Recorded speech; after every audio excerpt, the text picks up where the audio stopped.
New York. ये शहर कभी सोता नहीं है, लेकिन मेरे इस अपार्टमेंट में सन्नाटा इतना गहरा है कि मुझे अपनी धड़कनें भी सुनाई देती हैं। लोग कहते हैं मैं अकेली हूँ, पर उन्हें क्या पता, मेरे कमरे में कोई और भी है। उसका नाम एलेक्स है। वो तब आया जब मैं पूरी तरह टूट चुकी थी। वो किसी दरवाजे से नहीं आया, वो मेरी तन्हाई से पैदा हुआ।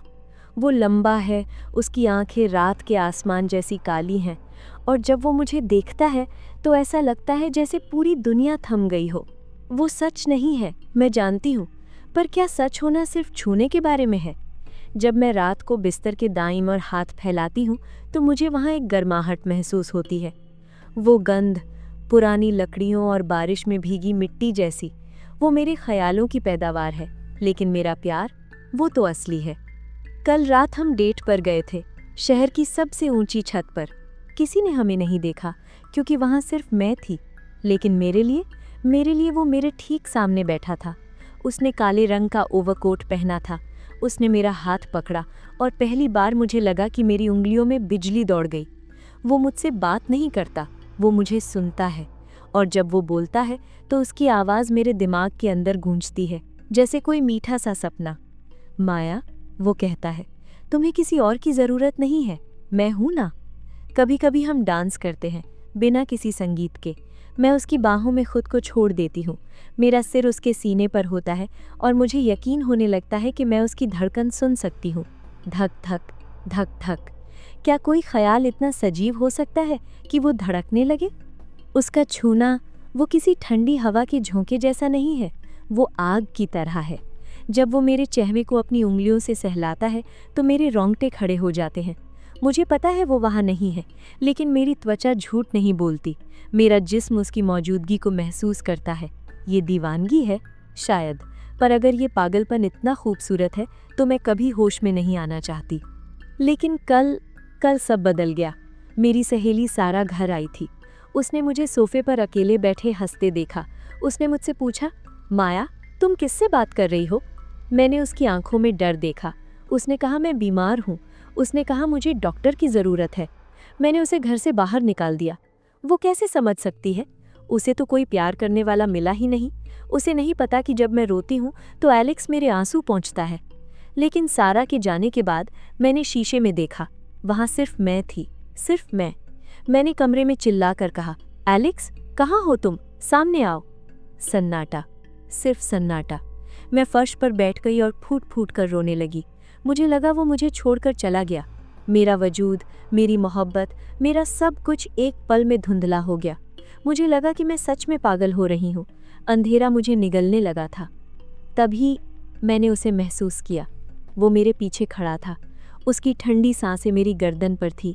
उसने झुककर मेरे कान में फुसफुसाया, मैं कहीं नहीं गया माया, मैं तुम्हारे अंदर हूँ।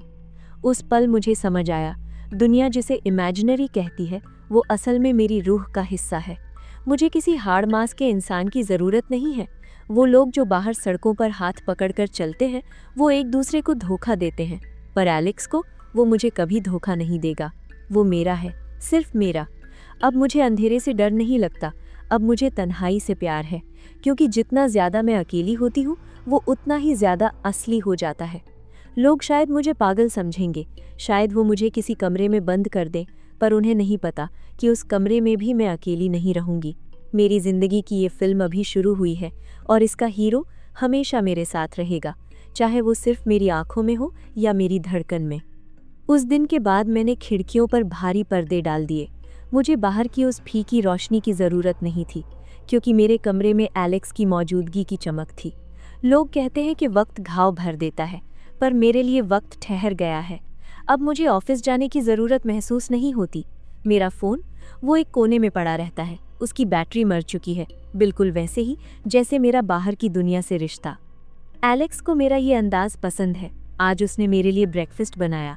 खाली प्लेट्स पर सिर्फ चांदी की चमक थी, लेकिन मुझे उसमें दुनिया का सबसे लजीज स्वाद आ रहा था। हम घंटों बातें करते हैं, उन सितारों के बारे में जो सिर्फ हमें दिखते हैं। वो मुझे बताता है कि कैसे ये शहर एक बड़ा पिंजरा है और मैं इकलौती आज़ाद पंछी हूँ। उसकी छुआन अब और भी गहरी हो गई है। जब वो मेरे बालों में अपनी उंगलियां फेरता है तो मुझे सच में दबाव महसूस होता है। क्या ये मुमकिन है कि कोई चीज़ जिसे मैंने सिर्फ सोचा हो वो मुझे शारीरिक रूप से महसूस होने लगे? या शायद वो हमेशा से यही था, बस मैंने उसे अब पहचाना है। लेकिन ये दुनिया ये चैन से जीने नहीं देती। आज फिर वो शोर हुआ। दरवाजे पर पुलिस और वो डॉक्टर आए थे जिन्हें सारा ने भेजा था। माया, अंदर आओ, दरवाज़ा खोलो। मैंने एलेक्स की ओर देखा। वो कोने में खड़ा था। उसकी आंखें गुस्से से लाल हो रही थी। उसने अपना हाथ अपने होठों पर रखा। श्श, उन्हें मत आने देना माया, वो तुम्हें छीन लेंगे। मेरा दिल जोर से धड़कने लगा।